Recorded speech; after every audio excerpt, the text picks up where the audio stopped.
Hey everybody, how's it going?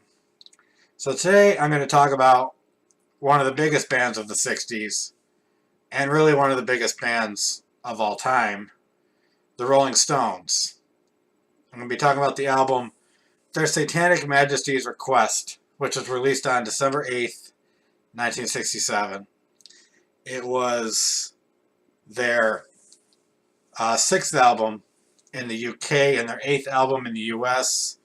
I've gone into before about how the US used to butcher albums by British bands such as the Rolling Stones and the Beatles. So as a result of this, taking tracks off this album, putting on, making a different album, and as a result of all that, there were more albums for these two bands at least in the US than in the UK. And the Satanic Majesties Request was actually the first Rolling Stones album to have the same track listing in the US and the UK. It was actually their second album of the year. Between the Buttons had been released in January of that year, I believe. January, February. And it was a tumultuous year for the Rolling Stones. They were dealing with a lot of drug busts and jail time and just a lot of shit going on.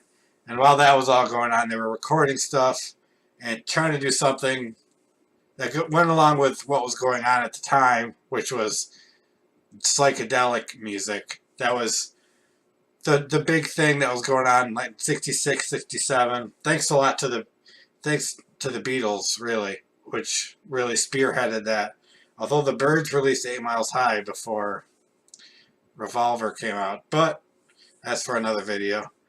And so the Stones were doing something different, experimenting a bit with different instruments, different styles of music, which is very different for the Rolling Stones, but not too different. I don't think it's as different as like people think. People are like, the Stones aren't this band. They shouldn't do this type of music.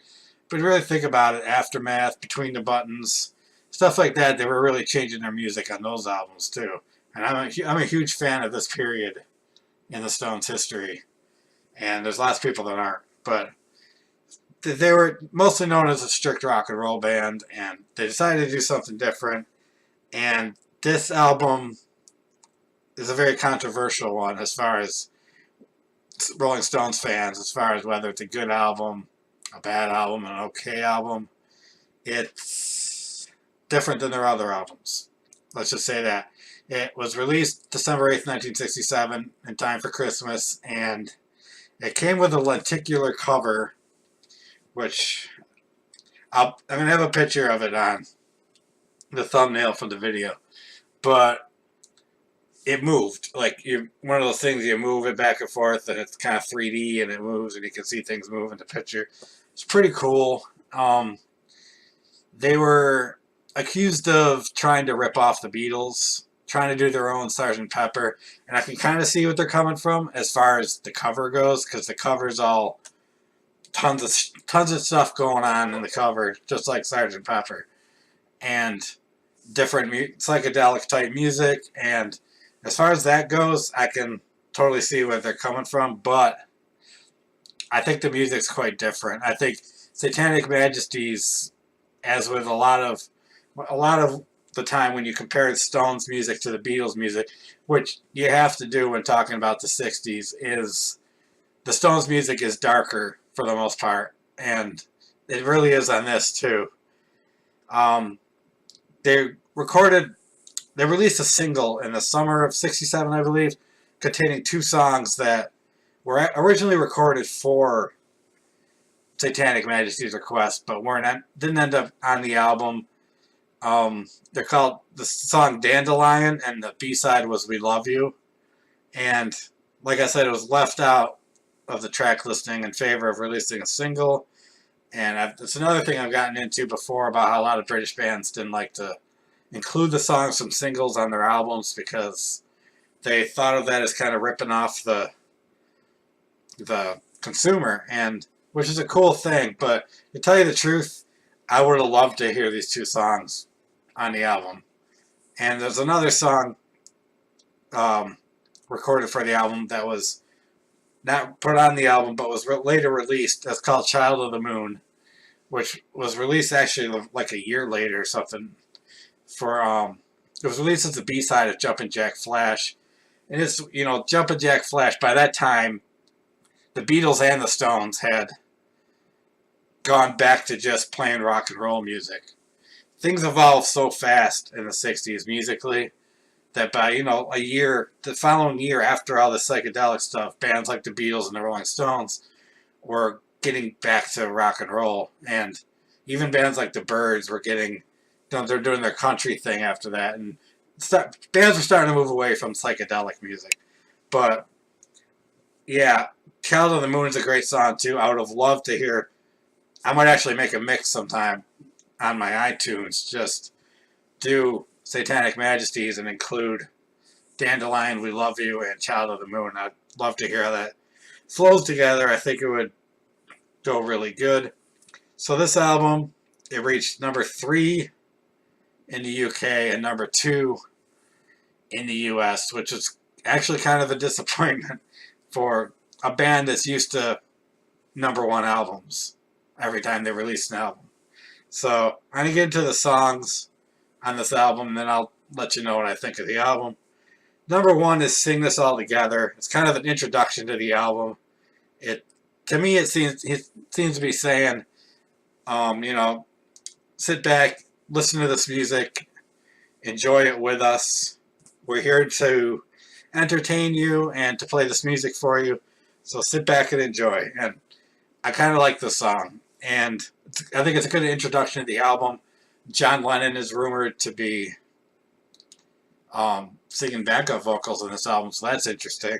Another thing I forgot to mention about the cover is George Harrison and John Lennon from the Beatles are both on the cover. If you look really closely at certain parts, they have their little faces in the album, kind of like Sgt. Pepper, which has the Rolling Stones on the cover. Yeah, but yeah, I'm going to quit with the Beatles Stones comparisons at this point. But okay, number 2, Citadel. It's probably the most rock and roll song in this album. It has a real badass guitar riff by Keith Richards. It's the most guitar-driven song on this album. They had met an actress named, what's her name again? Candy Darling. I've never heard of her. Apparently she was transgender. And, the 60s, that wasn't really a real accepted thing. And they met, Candy Darling and her friend Taffy met.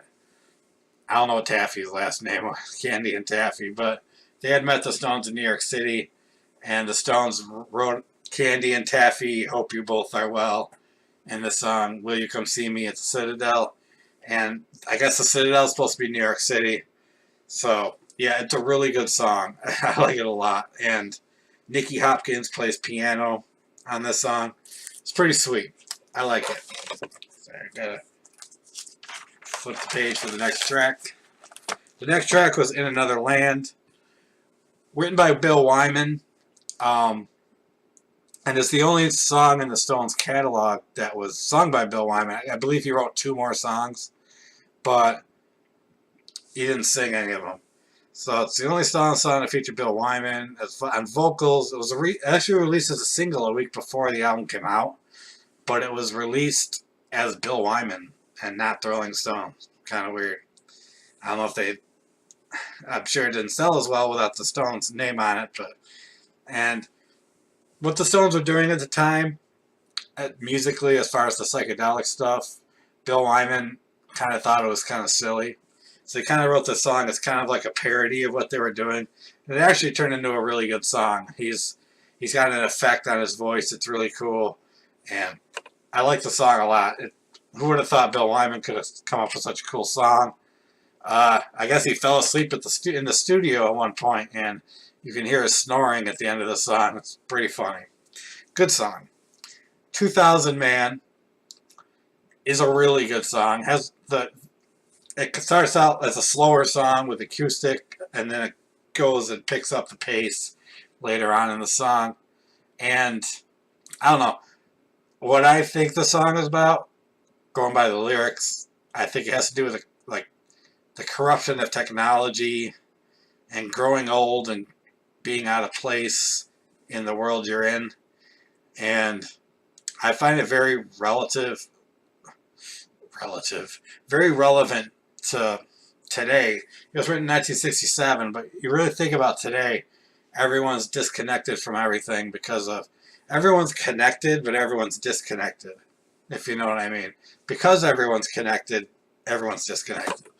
So they're connected to, you know, they're online and all that, but they're disconnected from each other. And that's what this song makes me think of. I could be totally off what it's about. There's a part that says, having an affair with a random computer, internet porn. I don't know. I know they weren't thinking of internet porn in the 60s, but that's what it makes me think of. And there's it starts, like I said, it starts off slow, and it picks up, and he says, "Oh, Daddy, proud of your planet. Oh, Mommy, be proud of your son." And you think with planet, when they say son, they use S-U-N, son, but they use S-O-N. So it's a really interesting song to dissect and figure it out, but I really don't know what it's about. I said what I think it's about, and it's probably one of my favorite songs. I think it's the best song on the first side of this album. For those who remember vinyl records and cassette tapes and stuff, they used to have two sides, and 2000 Man was the second to last song on the first side. So it's a good song, and it was redone by Kiss, oddly enough, in the late 70s, and that's how a lot of people first heard this song. And not me, but a lot of people. I'm not a huge fan of Kiss. So, all right, number 5, Sing the Song All Together, See What Happens, in parentheses. It's really just a long, kind of like psychedelic jam that's basically supposed to be just like a reprise of the opening track, Sing This All Together. It's interesting enough. There's a lot of weird musical stuff going on in it, and I don't know, I like it. It's probably my least favorite song in the album, but I can listen to it. I'll leave it at that. Alright, She's a Rainbow, number 6. Probably the most famous song on this album. It's a really good song. It's been called the prettiest and most uncharacteristic song ever written by Mick Jagger and Keith Richards. It features piano, a great piano line. I don't know if there's a song that I love the piano more than this song. And it's played by Nicky Hopkins. The string arrangements in this were actually done by John Paul Jones, who would later he was a studio musician at the time, and he would later go on to be the bass player for Led Zeppelin, of course. It was released as a single with 2,000 Light Years from Home as the B-side. It reached number 25 in the U.S., and it's kind of a disappointment for a Rolling Stones single. The previous single, Dandelion with We Love You, didn't sell as well either. People just weren't really into the psychedelic Stones, I guess. But I really love this stuff, and She's a Rainbow is one of my favorite Stones songs. I don't know if any of you have seen the movie, the TV show Legion on FX. I did a review of the show a while ago. I have a video of it somewhere. But they used the song She's a Rainbow in the first episode to really good effect when he's kind of falling in for this girl and the song comes on. I think it's a really good song for that. And I don't know, watch that show and listen to this album and listen to the song. It's a beautiful song, and I love it. And I love how at the end it gets all weird with the out of tune and off key strings playing, and then the guitar note. I believe it's with a bassoon. They mix a guitar note at the end with a bassoon. It sounds really weird. I like it. I like the song a lot. All right, number 7, The Lantern. It's a good song. From the lyrics, I think it's kind of about like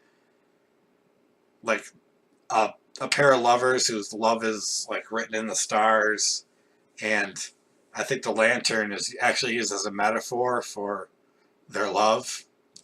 I can't say it for sure, but that's what I get out of it. It has some bluesy guitar in it, that kind of reminds me of bluesy guitar and some piano in it. That kind of makes me think of Beggar's Banquet, which is the album the next album after this released the end of the following year. And some of the music in this reminds me of something that would be on Beggar's Banquet. Obviously, the lyrics and stuff are very different from that kind of stuff, but I don't know. Call me crazy. I don't know if you've heard the song. Let me know if you hear what I hear. But it's a good song. Alright, number 8, Gomper. I don't know what a Gomper is, but it's a very interesting song. It's got an Indian kind of feel to it. There's bongos in it and like a sitar kind of instrument. I don't think it's an actual sitar, but they use it like a sitar and it kind of resembles one. Has some like fantastical imagery. I'm guessing drugs and LSD were a major influence in a lot of stuff on this album, including this song. The lyrics are very strange and kind of paints a weird picture. I like it a lot. A lot of people don't like this album. It kind of gets a little long at the end. It kind of drags a little bit towards the end with the weird musical stuff with the bongos and the sounds like a kind of flute thing, but overall I really like this song. Alright, number 9, 2,000 Light Years from Home. This is probably the most psychedelic song on this album, and another one of my favorite Stone songs. This was released as the B-side to She's a Rainbow, as I mentioned earlier, and it actually charted in Germany. I guess Mick Jagger wrote the lyrics while he was in Brixton prison doing time for one of his many drug charges. It features Brian Jones heavily on the Mellotron, and this song is solely responsible for me becoming such a big fan of the Mellotron. I love it. I mean, I know they used it on Strawberry Fields, but it's used more in this song. I know the Beatles used it on Strawberry Fields forever, but they use it more in this song. It's right up front, and I love it. And it's got like a creepy, it's slow and kind of a creepy feel to it. The groove to it is kind of sinister, if that makes any sense. And I really, really like it. It's again features Nicky Hopkins on the piano, on the regular piano, not the Mellotron, at the beginning and the end of the song. It's has some lyrics, space lyrics. I don't know if he was just writing random lyrics or they're about something specific, but they're really cool imagery in the lyrics. And if you want to see the Rolling Stones at probably their weirdest, check out there's a video on YouTube of this song, and man, they look weird. Mick Jagger's got makeup on his face and some weird shit on his head and just being really weird. This is a great song, and I think one of the more underrated songs in the Stones catalog. Number 10, On With The Show. It's kind of a sending off to you. It kind of makes it sound like the album is kind of like a party, and the Stones are sending you off saying, bye, thanks for coming. As Mick Jagger acting as host. It wishes On With The Show, good health to you, and I like it a lot. It's strange and it's oddly catchy, and I like the way Mick Jagger changes his voice in it. He goes, "On with the show, get out there." In one part, he like goes down, up and down with his voice. It's really strange, and there's some weird stuff I think with a harp in it, some weird piano stuff, but it's a good song. I really like it. So yeah, that's the end of the album. Like I said, I think by adding, first I'll give my score. My score, I'd probably give it an 8 out of 10. Simply because sing the song all together, see what happens, isn't the best song. It kind of drags. Gomper is a really good song, and but then it kind of drags at the end. The Lantern is a pretty good song, but not as good as the other ones on the album. So I give it an 8, but I think this would easily be bumped up to a 9, or maybe a 9.5, if they had included Dandelion, We Love You, and Child of the Moon on it, because 10 songs isn't very many songs for a British band at the time. British bands were releasing 12 and 14 track albums. So, I mean, Sgt. Pepper had 13 tracks, I believe. So, yeah, I think it would have done better if those tracks had been included, but I do really like this album. I think it's very underrated. I listen to it quite often, and it's when I'm in the mood for, psychedelic 60s stuff, it's one of the first albums I think of. So, check this album out. You want to hear a different side of the Rolling Stones, you definitely will with this. So, check it out, guys. All right, I'll see you next time. Have a good day. Oh, sign up. I got a Facebook, a Twitter, all that will be in the description. See you later.